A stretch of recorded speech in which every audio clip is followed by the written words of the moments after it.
학생 비자 발급 순서들을 말씀드리겠습니다. 먼저 인도 현지인이 보증을 해줘야 됩니다. 가디언이 필요한데 또 하나 문제는 뭐냐면 국제학교들은 단기 방학이 있습니다. 보통 한 4회 정도 되거든요. 일주일 내외라고 보시면 약 28일 정도에서 한 달 정도는 이제 단기 방학이 별도로 또 있습니다. 근데 문제는 뭐냐면 이 단기 방학 동안에 기숙사에 있을 수가 없습니다. 그럼 기숙사에 있을 수 없으면 어떻게 하죠? 밖으로 나가야 되죠.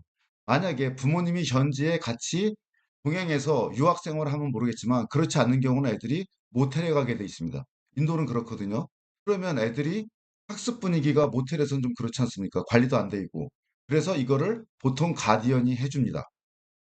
그래서 단기 방학이 없는 달은 한 달에 한 번씩 외박이 있거든요. 그때는 2박 3일 정도 나옵니다. 2박 3일 정도 나오면 기숙사 생활 안 하게 되죠. 그럼 40일 동안을 애를 갖다가 맡아서 잘 보살피고 그다음에 학교에 또 들어가야 되지 않습니까? 그런 역할을 하는 게 바로 가디언 역할이고 숙박을 무료로 해주고 관리하는 비용, 식비는 빼고요. 그 비용이 1년에 300만 원이고 이 비용은 매년 발생합니다. 그다음에 입학할 때 비자 수속비가 있고 그다음에 아이를 인도에 데리고 가서 그다음에 학교까지 가서 입학을 시켜야 되지 않습니까? 그러면 아이에 대한 모든 거, 예를 들어서 나는 베개가 마음에 안 들어, 또는 매트리스가 마음에 안 들어, 이불이 마음에 안 들어, 그러면 애하고 이케아에 있는 상품을 골라서 그것까지 다 맞춰줘야 되잖아요. 그런 비용까지 해서 150만 원, 입학할 때만 들어가는 비용입니다. 그래서 처음 입학할 때 얼마의 비용이 필요하냐?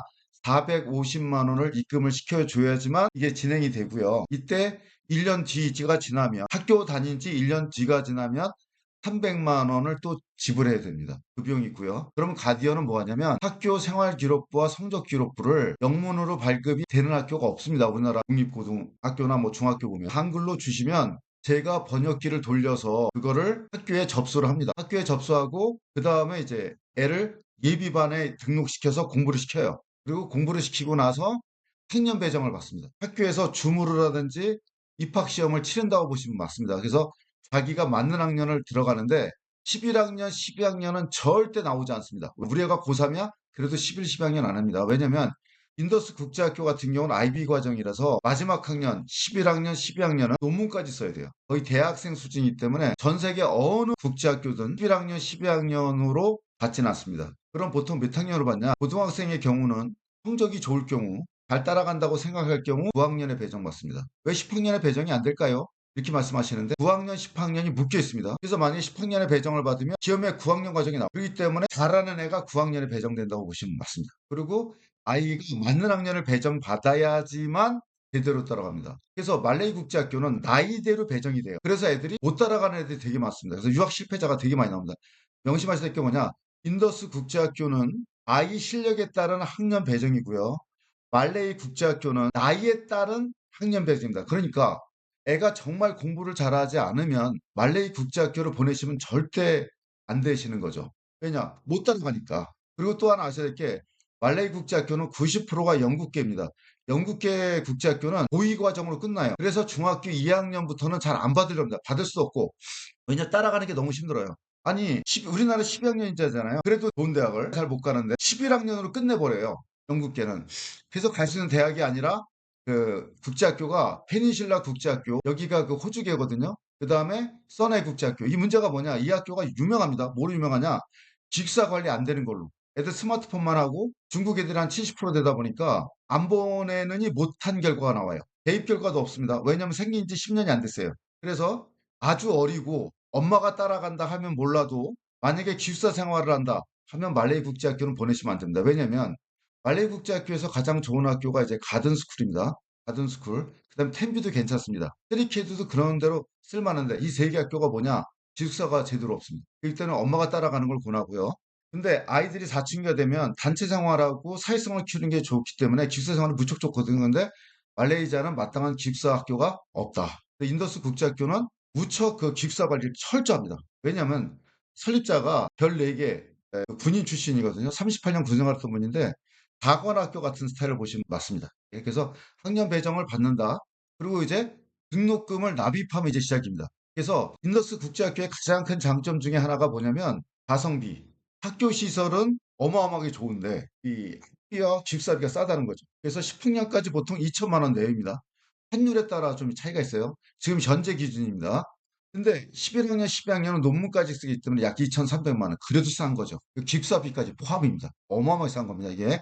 이 정도 퀄리티, IB 국제학교다, 제주국제학교 NACS가 마지막 두 개 학년만 IB 과정입니다. 왜냐면 IB 과정 하면 돈이 많이 들어가요. 왜냐면 로열티도 내야 되고 선생님들 다 검증을 받아야 됩니다.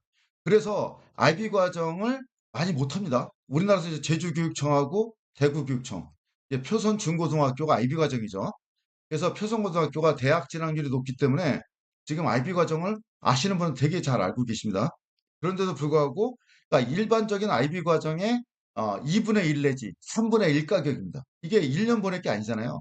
만약 6학년에야 그럼 보통 이제 6학년에 배정받거든요. 그러면 6, 7, 8, 9, 10, 11, 12, 7년을 다니는데 이게 학비 1년에 1,000만 원 차이 나면 7천만 원 차이 나는 거예요. 7년 다녀야 되기 때문에. 그렇게 되면 이제 돈을 받으면 학교 측에서 학비 납부, 영수증 사본, 영문 재학증명서, 영문 입학 허가서 이 세 가지를 이제 저한테 보내줘요. DHL로. 그러면 제가 6종류 서류를 언더테이킹, 비용 사용 내역서, 영문 재정 보증서, 인도 제출 서류, 가족 증명, 장고 증명.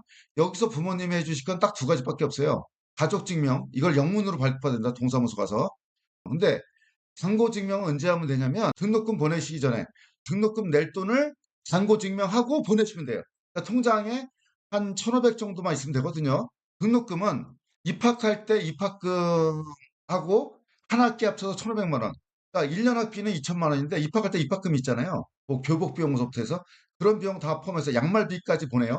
그럼 양말까지 지급해 줍니다. 그러면 1년을 한꺼번에 내면 2,500만 원이죠. 입학금 500만 원하고 입학할 때 등록금 2천만 원하고 아니면 나 2천만 원이 없어 그러면 한 학기 등록금 1,000만 원하고 입학금 500만 원, 1,500만 원. 그 잔고 증명만 되면 돼요. 그래서 여권과 사진 투매, 사진이 5cm 곱하기 5cm입니다. 이게 규격이 딱 정해져 있습니다. 저희한테 보내주면 2주 만에 학생 비자가 나옵니다. 근데 중간중간에 저희가 서류 검토를 다 해요. 그래서 비자 내는 건 어려움이 없는데 국제학교 입학하실 때 그럼 우리 애가 단기 방학 때는 어떡하지? 이 생각을 못 해요. 왜냐? 유학원들이 이 설명을 잘 안 해줍니다.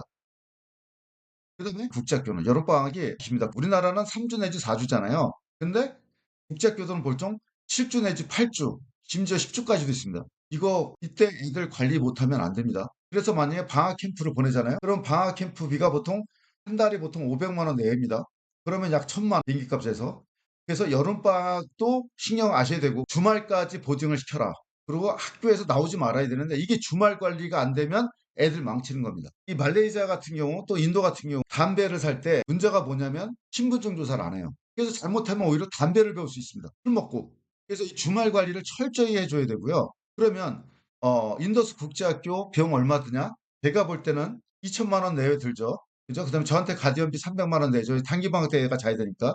그다음에 여름 방학 비용. 애들 공부시켜야 되지 않습니까? 아니면 못 따라가요. 어느 말레이든 인도든 베트남이든 여름방학을 잘 못 보내면 우리나라도 마찬가지죠. 그래서 한 1,000만 원 내외. 그래서 약 3,500만 원 정도를 보시면 되고 아까 말씀드린 페닌슐라 국제학교 같은 경우는 기숙사와 학비만 4천만 원이 듭니다. 이런 여름방학 때 뭐 캠프를 보낸다든지 하면은 약 5천에서 6천만 원까지 들죠. 그러니까 학교에서 들어가는 비용, 학비, 기숙사비만 생각하시면 안 됩니다. 그리고 제주국제학교 같은 경우는 7천만 원인데 학비가 기숙사비 포함해서 1억 정도 잡으셔야 돼요. 그래서 항상 들어가는 돈에 그 전체 만약 2천만 원 들어간다.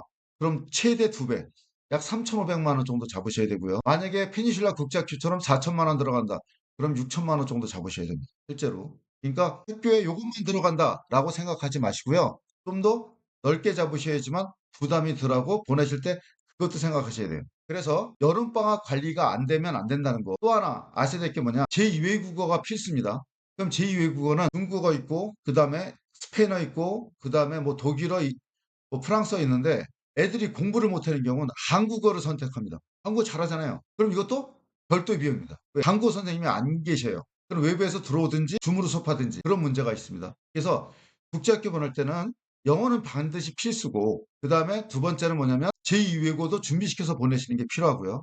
또 하나는 아셔야 될 게 책을 많이 보내가 결국은 견디고 버팁니다. 영어가 중요한 게 아니라 책밥이 들어가야 돼요. 그러니까 문해력이 없는 애들, 특히 IB 과정은 토론식 수업이기 때문에 토론 자체가 이루어지지 않습니다. 그래서 책을 많이 보고 거기에 맞는 훈련해서 예비반이 있다면 예비반을 반드시 보내고 그다음에 적응을 시키는 게 중요합니다.